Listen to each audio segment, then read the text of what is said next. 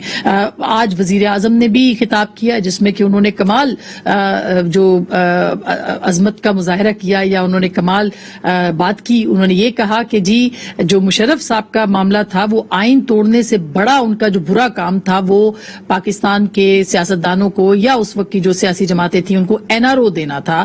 اس کا مطلب یہ ہے کہ آنے والے دنوں میں جو احتساب کا عمل ہے وہ اور زیادہ سخت ہوا چاہتا ہے اور ہوگا, جس کے جو الیکشنز کے قریب معاملات جائیں گے یہ معاملات بھی سامنے آئیں گے. دوسری جانب آپ نے دیکھا ہوگا کہ بلاول بھٹو جو ہیں وہ بھی کراچی سے نکلے ہیں اور اب وہ پنجاب کی طرف ہیں. ایک غیر اعلانیہ سی تحریک انہوں نے شروع کر دی ہے, لوگوں کو موٹیویٹ بھی کر رہے ہیں, موبلائز بھی کر رہے ہیں. انتخابات نہیں ہیں مگر انتخابات سا ماحول پاکستان پیپلز پارٹی جو ہے وہ بنا رہی ہے. اور دلچسپ بات یہ کہ ان کے رابطے ہوئے ہیں اس سلسلے میں شہباز شریف صاحب سے اور ان کو بھی انہوں نے کہا ہے کہ آپ اس معاملے کے اوپر آئیں, لوگوں کو موٹیویٹ بھی کریں اور موبلائز بھی کریں. اس کے ساتھ ساتھ انہوں نے ایک اور شکوہ آج جو سامنے آئے وہ یہ کہا ہے کہ جب صدر کوئی بات کرتے ہیں پاکستان مسلم لیگ نواز کے تو کہا جاتا ہے کہ ان کی ذاتی رائے ہے, تو یہ بتائیں کہ ان کی حتمی رائے جو ہے وہ کیا ہے. اور لگ ایسے رہا ہے کہ پاکستان پیپلز پارٹی اور PMLN کے بیچ فاصلے جو ہے وہ کم ہو رہے ہیں اور اندیا دیا ہے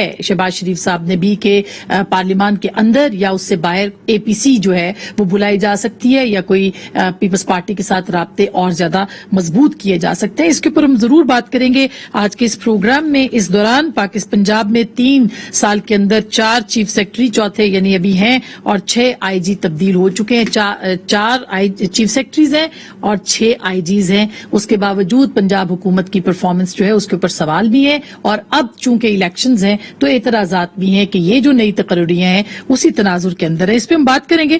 ہمارے ساتھ موجود ہوں گے ہمارے بہت ہی معزز مہمان آج ملک احمد خان صاحب جو کہ ترجمان ہیں پاکستان مسلم لیگ نواز کے صدر جناب شہباز شریف صاحب کے. ہمارے ساتھ موجود ہوں گے جناب ناصر حسین شاہ صاحب جو کہ صوبائی کابینہ کے اہم ممبر بھی ہیں, رکن صوبائی اسمبلی بھی ہیں اور پاکستان پیپلز پارٹی کے سینئر رہنما بھی ہیں. صداقت عباسی صاحب بھی ہمیں جوائن کریں گے, تحریک انصاف کے رکن قومی اسمبلی ہیں, اسپوکس پرسن میں سے. آپ دونوں کا شکریہ. تھوڑی دیر میں شاید صداقت صاحب بھی ہمیں جوائن کر لیں گے. سب سے پہلے ملک احمد خان صاحب میں آپ کے پاس آنا چاہتی ہوں, یہ بتائیے گا کہ ظاہر ہے کہ جو صورتحال بن رہی ہے خاص کر کے افغانستان کے تناظر میں بھی دیکھا جائے تو پاکستان کی پالیٹکس کے اندر بھی تبدیلیاں رونما ہو سکتی ہیں, امکانات موجود ہیں اور اس کی تیاری پیپلز پارٹی کرتی دکھائی دیتی ہے. دوسری جانب پیپلز پارٹی یہ کہتی ہے اور خاص کر کے شہباز شریف صاحب نے جب قومی حکومت کی بات کی ہے تو ان کے رابطے بھی بڑے ہیں.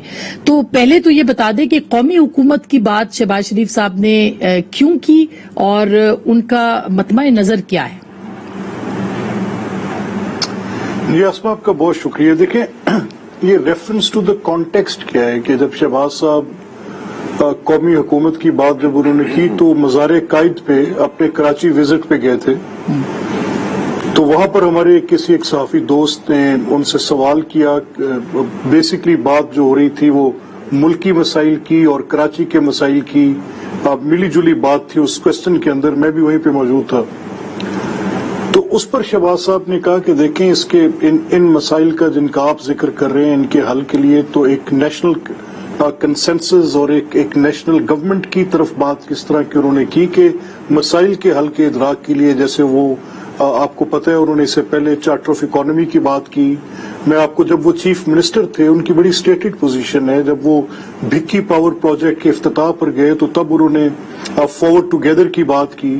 وہ ایک مسلسل پوزیشن ان کی یہ ہے, وہ کبھی اس سے ایک انچ بچ نہیں کیا انہوں نے. وہ ہمیشہ اس بات کا ادراک کرتے رہے. جب یہ شہباز صاحب نے چارٹر آف اکانومی کی بات کی تھی تو پریزیڈنٹ آصف زرداری صاحب نے بھی اس کو انڈورس کیا تھا.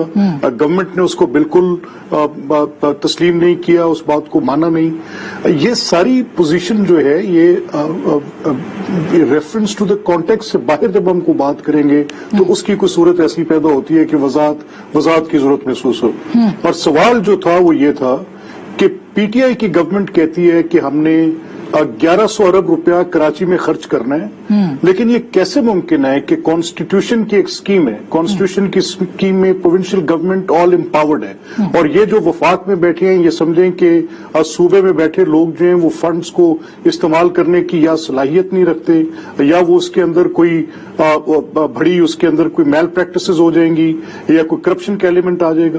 تو ابھی یہ کام ہوا نہیں ہے. اس سے پہلے ان کو اپنی ایک پری کنسیو پوزیشن میں آ کے کانسٹیٹیوشن کو وہ ڈیفیٹ کرنے لگ پڑے. اچھا. تو ان حالات میں ملک کیسے چلے گا؟ تو اس سوال کے جواب میں شہباز صاحب نے کہا کہ یہ کام ایسے ہیں جیسے کراچی پورے ملک کے لیے ایک ایسا درجہ رکھتا ہے کہ جو فیڈ کرتا ہے, ریونیو سب سے زیادہ جنریٹ کرتا ہے, پاکستان کا سب سے بڑا شہر ہے, ایک بڑی پیوٹل پوزیشن ہے.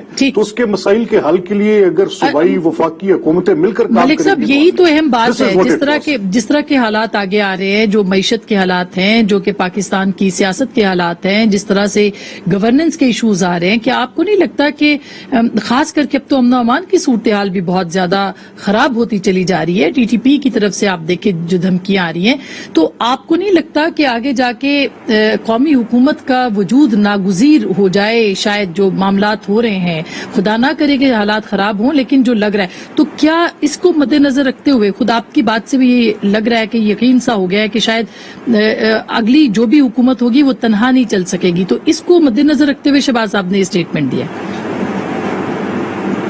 نہیں, ایبسولوٹلی. میں نے تو آپ سے یہ بات کہی کہ جو اس وقت پوزیشن ہے وہ بڑی ڈیفیکلٹ ہے. یعنی گورنمنٹ اس چیز پہ اتری ہوئی ہے. آپ کوئی بھی پولیٹیکل فارمولا لے لیں کسی بھی چیز پہ, لیکن جس میں ایک ریاستی پورا نظام آپ کی ڈگنیٹی کو ایروڈ کرنے اترا ہوگا تو میرے نزدیک واقعی کسی چیز کی اہمیت نہیں رہ جائے گی. مجھے سب سے پہلے اپنی ڈگنیٹی کی فکر ہے. یعنی آپ اسٹیٹ کا پورا اپریٹس میرے خلاف استعمال کرتے ہوں اور اس چیز پہ تلے ہوں کہ بھی آپ ایک ہائپوتھیٹیکل ایک ایلیگیشن مجھ پر, ایک ازمپٹیو نیچر پہ, اور اس کے بعد پھر پورے اسٹیٹ کے وسائل جھونک دیں کہ آپ کو ثابت کرنے کے لیے کسی رول آف لا کی پرائم منسٹر بات کر رہے ہیں. وہ رول آف لا کیسا رول آف لا ہے جو مجھے تو سزا دیتا ہے لیکن دوسرے کو مبرا قرار دیتا ہے؟ رول آف لا ہے جو سیکورٹی آف ٹینیورز کی پرواہ نہیں کرتا. یہی بات ہے ناصر حسین شاہ صاحب, کیونکہ اپوزیشن جب ڈیوائیڈڈ ہے اور وہ تقسیم ہے اور وہ ایک پیج پہ نہیں ہے, تو پھر وہ جو آئینی پیج ہے جس کی رول آف لا کی بات کر رہے ہیں ملک احمد خان صاحب, اس کا شکوہ آپ کیسے کریں گے؟ کیا بلاول صاحب کی جو بات چیت ابھی ہوئی ہے شہباز صاحب سے, اس سے کوئی ہم یہ اخذ کر سکتے ہیں کہ یہ جو پاکستان کے آئین کو یا پاکستان اگلے جو انتخابات کا ڈھانچہ بدلنا چاہ رہی ہے حکومت, جو میڈیا لاز لے کے آ رہی ہے, اس کے اوپر آپ اکٹھے ہو سکیں گے, آواز بلند کر سکیں گے؟ کیا بات ہوئی ہے ان کی اس پہ؟ بسم اللہ الرحمن الرحیم. اللہم صلی علی محمد و آل محمد. دیکھیں, بالکل چیئرمین صاحب نے تو شروع میں ہی کہا تھا کہ جو لیڈر آف دا اپوزیشن ہیں اور صدر ہیں پی ایم ایل این کے, کہ ان کے ساتھ مل کر پورا جدوجہد کریں گے. اسمبلیوں میں اپنے جتنے ممبرز تھے انہیں کہا کہ آپ میاں صاحب کی اس میں رہیں سپورٹ میں.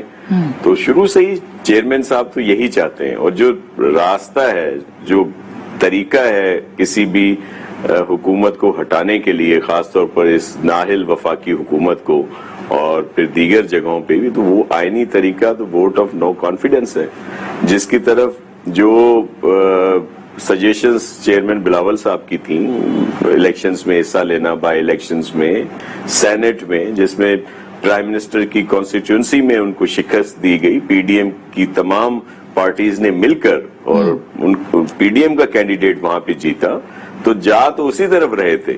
پھر یہ بیچ میں آپس میں جو اختلافات ہوئے چلیں وہ تو گزر گیا, لیکن اب میں بہت پر امید ہوں کہ چیئرمین بلاول صاحب اور میاں شہباز شریف صاحب یا ANP کے دوست ہیں یا دیگر جو لوگ ایوانوں میں بیٹھے ہیں وہ مل کر اس طرح کی اسٹریٹجی کریں گے کہ اس موجودہ حکومت سے جان چھڑائی جائے، اور جو ان کے طریقہ کار ہیں، جو یہ جو نیا انہوں نے ایک اور طریقہ ڈھونڈ لیا ہے، پہلے RTS تھا، اب EVM کی طرف جا رہے ہیں کہ کوئی نہ کوئی چیز ایسی لے آئے کہ جس سے ان کو کوئی فائدہ پہنچے، تو ایسا نہیں ہونے دیں گے، اور آپس میں یہ وقت کی ضرورت ہے کہ ہم سب کو آپس میں مل کر اس حکومت کے خلاف. شاہ صاحب آپ تو کہہ رہے ہیں کہ ایسا نہیں ہونے دیں گے، لیکن سب سے بڑی رکاوٹ اپوزیشن کے اندر اپوزیشن ہی ہے. ظاہر ہے کہ جو سٹانس مولانا فضل الرحمان صاحب کا ہے، جو سٹانس PMLN کے کچھ رہنماؤں کی طرف سے آیا ہے، دیکھنے کو ملا ہے،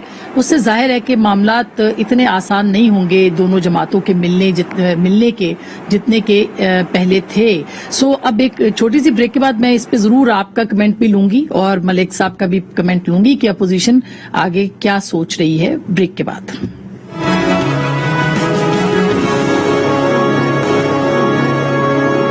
ویلکم بیک ناظرین، ایک دفعہ پھر آپ کو خوش آمدید کہتے ہیں. شاہ صاحب آپ سے ایک دفعہ پھر، چونکہ میں بریک لینے سے پہلے آپ پہ ہی سوال چھوڑ کے گئی تھی کہ آپ کہتے ہیں کہ یہ سب کچھ ہو جائے گا، کیسے ممکن ہے؟ بہت سی رکاوٹیں ہیں، پیپلز پارٹی کے اندر بھی ہوں گی، آپ پہ بھی بہت الزامات ہیں کہ سینٹ انتخابات کے اندر ایک چھوٹی سی پوزیشن کے لیے PDM کو توڑا گیا، اور دوسری طرف آپ دیکھیں کہ PMLN کے اندر بہت ریزسٹنس ہے. دو جو بیانیے ہیں وہ آپ کو ملنے دیں گے یا نہیں ملنے دیں گے؟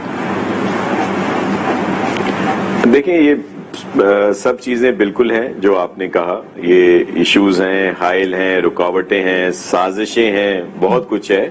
لیکن میں ہمیشہ کہتا ہوں کہ میں ذاتی طور پر ایک سیاسی ورکر ہوں، میں پر امید ہوں کہ یہ ایک ساتھ ضرور ہوں گے.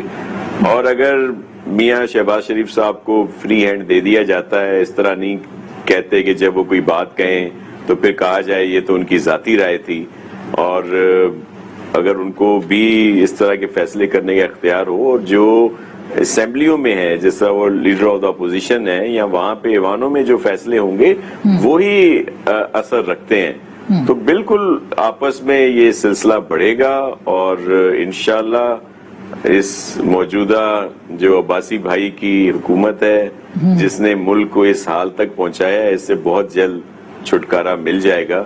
اور اس یقین کی وجہ کیا ہے؟ کیونکہ آج بلاول صاحب کہہ رہے تھے اگلا وزیر اعظم جیالہ ہوگا، پنجاب کا وزیر اعلیٰ جیالہ ہوگا. اس یقین کے پیچھے کیا، اور کیوں آپ لوگ ابھی سے الیکشنز کی تیاریوں میں جتنے آپ مصروف ہیں اور کوئی جماعت اتنی مصروف نہیں ہے؟ دیکھیں، ویسے تو سب لوگ ہی مصروف ہیں الیکشن کی تیاریوں میں. حکومت خود اس طرح کی تاثر دے رہی ہے، سٹیپس لے رہی ہے کہ وہ جو آنے والا 2022 ہے وہ الیکشن کا سال ہے. تو آپ دیکھیں، ابھی چیئرمین صاحب گئے ہیں تو وہاں پہ جو ان کو ویلکم کیا گیا ہے، آج تو وسیب بھی پکار رہا ہے بلاول، پنجاب بھی پکار رہا ہے بلاول، سندھ، KP، بلوچستان، پورا پاکستان پکار رہا ہے بلاول. تو آپ دیکھیں گے جب الیکشن آئیں گے تو ریزلٹ جو ہیں وہ چونکا دینے والے ہوں گے، اور جو ویژن ہے، جو لیگیسی ہے چیئرمین بلاول کی، وہ آپ الیکشن کوئی زیادہ دور نہیں ہے، 22 نہیں تو 23 میں تو ہونے ہی ہونے ہیں. تو یہ زیادہ اچھا ملک صاحب، یہ انٹرسٹنگ ہے جو پیپلز پارٹی آبزرو کر رہی ہے اور بار بار آپ کو کہہ بھی رہی ہے کہ حتمی بیان جو ہے، وہ حتمی رائے جو ہوتی ہے وہ صدر کی ہوتی ہے، تو ان کے بارے میں کہہ دیا جاتا ہے کہ ذاتی بیان نہ دے. اور آج تو بلاول صاحب نے یہ بات کہی بھی. کیا یہ دو بیانیوں کا مخمصہ ختم ہو پائے گا آپ کی جماعت میں سے؟ اور کیوں ایسا ہوتا ہے کہ آپ کے صدر کوئی بات کرتے ہیں تو اس کی فوری طور پر نیگیشن جو ہے وہ آ جاتی ہے سامنے؟ اچھا دیکھیے، اصل میں یہ بنیادی طور پہ اگر یہ اس ایک سٹیٹمنٹ کو آپ رکھ لیں، جس یہ جو قومی حکومت والی سٹیٹمنٹ ہے، تو میں نے اس کی آپ کو آپ کے پچھلے سیگمنٹ میں وضاحت کی کہ وہ پرٹیکولرلی ایک سوال کے جواب میں کہ ان مسائل کا حل کیا ہو سکتا ہے، تو وہ تجویز شہباز صاحب یہ بات کر رہے تھے کہ ان مسائل کے حل کے لیے کیا رستہ ہو سکتا ہے. جہاں تک اس سوال کا تعلق ہے کہ دو بیانیے، تو میں نے آپ سے یہ پہلے بھی عرض کی کہ اس میں کوئی شک نہیں ہے کہ جب آپ کی ڈگنیٹی ایروڈ ہوتی ہے تو پھر آپ ریئیکٹ کرتے ہیں، آپ زیادتی کے خلاف ریئیکٹ کرتے ہیں، آپ ان فٹ پرنٹس کو تلاش کرتے ہیں کہ وہ کون سے عوامل تھے کہ جن کی وجہ کے ساتھ آپ کے ساتھ یہ زیادتیاں کی گئیں۔ نمبر 1، جیسے بھی ہماری انکمبنٹ گورنمنٹ تھی پچھلی، اس کو آخری 6 مہینے فائنینشیل اتھارٹی نہیں تھی، تو الیکشن کمیشن نے فیصلہ پاس کیا، ہم سپریم کورٹ میں مقدمہ لے کر گئے، 6 مہینے تک اس کا فیصلہ نہیں کیا گیا،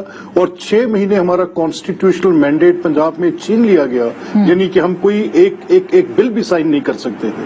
تو ہم کوئی پوچھنا چاہتے تھے کہ وہ 6 مہینے چیف جسٹس ثاقب نثار کی کورٹ میں فیصلہ پڑا رہا، اور جس دن گورنمنٹ ختم ہوئی اس کے بعد انہوں نے آرڈر اناؤنس کر دیا۔ ہم یہ پوچھنا چاہتے تھے کہ پنجاب کے اندر ہم نے ایک ریفارم کیا، پورا ایک ایناکرنسٹک سٹرکچر تھا جو ایک صدی پرانا تھا، اس کو ہم کمپنی PPL موڈ پر لے کر گئے۔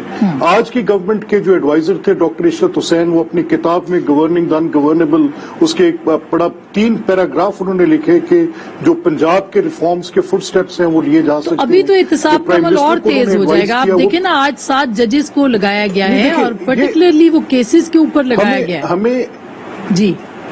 ہمیں احتساب کے عمل کے ساتھ، اگر احتساب ہو، لیکن اگر پروسیکیوشن کے نام پہ پرسیکیوشن ہو اور صرف زیادتی کی جا رہی ہو اور صرف یہ تصور پیش کیا جا رہا ہو، تو بیانیوں کا جھگڑا صرف اس بنیاد پر بھی ایک بنیادی بات یہ آتی ہے کہ جب آپ ایک ریاست کے آپریٹرز کو مخصوص طریقے سے، لیکن ملک صاحب اب جب وہ اختلاف، بالکل آپ درست بات کر رہے ہیں، لیکن جب وہ اختلاف کھل کے ٹی وی پہ سامنے آ جائے، کوئی آپ کا لیڈر کچھ بول رہا ہو، دوسرا لیڈر کچھ بول رہا ہو، تو پھر سوال تو اٹھتے ہیں، اس میں تو دو رائے نہیں ہے کوئی۔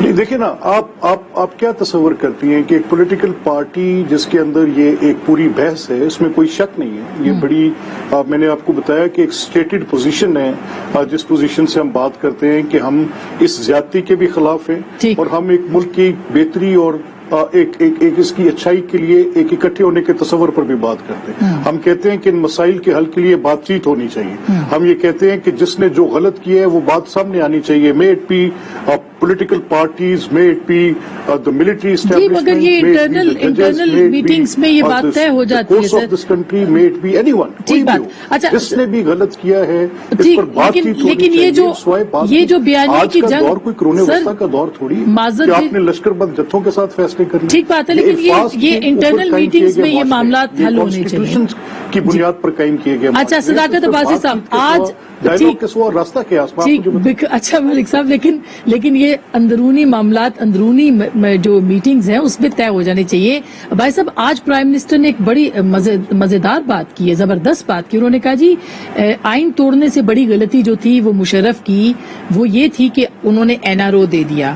مطلب آئین توڑنا ان کے لیے کوئی بڑی بات نہیں تھی، اور اس سے بڑی بات NRO دینا تھی۔ کیوں پرائم منسٹر ایسے بیانات دے رہے ہیں؟ جی آپ کا بہت شکریہ، آپ میری جو کہ باری لیٹ آئی ہے تو مجھے امید ہے کہ آپ مجھے ٹائم دے گی۔ آپ نے ملک صاحب سے پوچھا کہ 2 بیانیے گئے، ملک صاحب نے آپ کو بڑی مشکل ٹرمنالوجی دے کے وہ بات نہیں بتائی کہ وہ کیا وجہ ہے کہ جب شہباز شریف صاحب حکومت کو کہتے ہیں کہ میں مساق معیشت آفر کرتا ہوں، تو مریم شاہ کو کہتی ہیں میں مذاق معیشت ہے۔ اگر پیپلز پارٹی یا PTI کو کوئی وہ بات کرتے ہیں، انہوں نے کہا کہ جی قومی حکومت آئے، تو مریم نے کہا کہ کون سی قومی حکومت ہے مریم صاحبہ نے۔ تو یہ ملک صاحب جتنا مرضی اس پہ لیپا چوپی کریں، 2 دن پہلے آپ نے سنا ہوا خواجہ آصف نے کہا کہ ہم پوری طرح پھنسے ہوئے، ہمیں سمجھ نہیں آ رہی کہ ایک طرف ہم یعنی لڑنے کی بات کرتے ہیں اور ایک طرف ہم گریبان پکڑنے کی بات کرتے ہیں، اور دوسری طرف پاؤں پکڑنے کی بات شہباز صاحب کرتے ہیں۔ شہباز صاحب بات کرتے ہیں، پیپلز پارٹی ان سے کیا انگیج کرے؟ ٹھیک ہے، مگر پرائم منسٹر کے بیان کے اوپر بتائیے۔ ادھر میں آ رہا ہوں نا، آپ نے ان کو بڑا ٹائم دیا، تو پیپلز پارٹی کیا انگیج کرے ان سے؟ کہ شہباز صاحب بات کرتے ہیں اور ان کے گھر سے ہی اسی بات کی وضاحت آتی ہے۔ میں ملک احمد خان صاحب کو بھی مبارکباد دیتا ہوں کہ نئے ترجمان لگے اس واقعے کے بعد۔ اب مجھے امید ہے کہ یہ اچھا طریقے سے شہباز صاحب کو ڈیفینڈ کریں گے، کیونکہ مریم صاحبہ کے ترجمان زیادہ تھے۔ تو یہ ایک معاملہ ہے، اور یہ پولیٹیکل ریالٹی ہے پاکستان کی کہ یہ پارٹیاں آپس میں لڑ بڑھ کے ختم ہو رہی ہیں. اور بلاول بھٹو جو پنجاب میں آئے اسی نیت سے آئے کہ نون لیگ ختم ہو رہی ہے, لڑائی ہو رہی ہے, وہ نمبر 2 کی گیم میں وہ اپنے آپ کو ریلیونٹ رکھنا چاہتے ہیں. اچھا صداقت صاحب, میں نے بریک لینی ہے, میں بریک کے بعد آپ سے ہی شروع کروں گی کیونکہ مجھے اس پہ ضرور آپ جواب دیجیے گا کہ مشرف صاحب کا کون سا بڑا کارنامہ اور کون سا چھوٹا کارنامہ ہے جس کو پرائم منسٹر جو ہے وہ اس کے اوپر کمپیریزن کریں, اور اس کے ساتھ ساتھ یہ بھی کہ اب آپ ای وی ایم کے اوپر بہت زیادہ زور دے رہے ہیں, تو وہ کیا بات کہاں تک پہنچے گی؟ بریک کے بعد.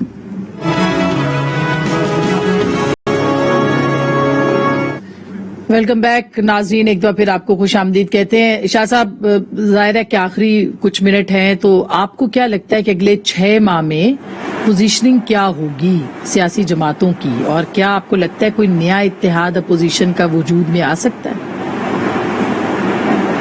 جی بالکل, سب کو اکٹھے ہونا پڑے گا اور پھر ہی کامیابی حاصل ہوگی. اور دیکھ لینا یہ جو موجودہ حکومت ہے اس کی بہت بڑی بڑی کامیابیاں ہیں نا, کتنی انہوں نے تبدیلیاں کر دی, کیسے کتنی چیزوں کو کتنا اوپر لے گئے, چینی کی قیمتیں کہاں لے گئے, آٹا کہاں پہنچا دیا, تیل دالیں پتہ نہیں کیا کیا. اچھا پھر جو ابھی آپ ذکر کر رہی تھیں کہ جی وہ کہہ رہے ہیں کہ مشرف صاحب نے کوئی این آر او دے دیا اور یہ تو بڑا ان کا احتساب اور کرپشن آئین سے بڑا, آئین توڑنے سے بڑا جرم, معلم جبا پہ ہوا, نہ پشاور میٹرو پہ ہوا, نہ چینی, نہ آٹا, نہ ادویات پہ کوئی گرفتاری. یہ تو بڑے کارنامے ہیں ان کے. اور پھر آپ خود دیکھ لیں کہ جس طرح ابھی یہ ای وی ایم کر رہے ہیں کہ کوئی نیا طریقہ کر لیں. ایک دفعہ تو انہوں نے پاکستان کے لوگوں کو ماموں بنا لیا اور آر ٹی ایس بہادر نے ان کو بڑی سپورٹ کی. روز روز تھوڑی ہوتی ہے یہ چیزیں. اچھا ملک صاحب, آپ کو کیا لگتا ہے کہ شہباز صاحب پارلیمان کے اندر اور اب لگ ایسے رہا ہے پارلیمان کے باہر بھی شاید اپوزیشن کو اکٹھا کریں, تو کیا وہ پی ڈی ایم کے پلیٹ فارم سے کریں گے یا اس سے باہر کریں گے؟ دیکھیے عصمت, جہاں بنیادی بات میں شاہ صاحب کے ساتھ متفق ہوں کہ اس وقت جو صورتحال ہے اور جس طرح کے معاملات اس حکومت میں پیدا کر دی ہیں, آپ دیکھیں نا کہ آزادی اظہار پر پابندی کی کیا سوچ ہو سکتی ہے, وہ اس حکومت میں کیا یہ جمہوریت ہے؟ آپ الیکشن میں فری کین کے درمیان الیکشن ہے نا, پولیٹیکل پارٹیز کے درمیان الیکشن ہے. اب ایک فریق طے کر دیتا ہے کہ یہ اصلاحات ہیں.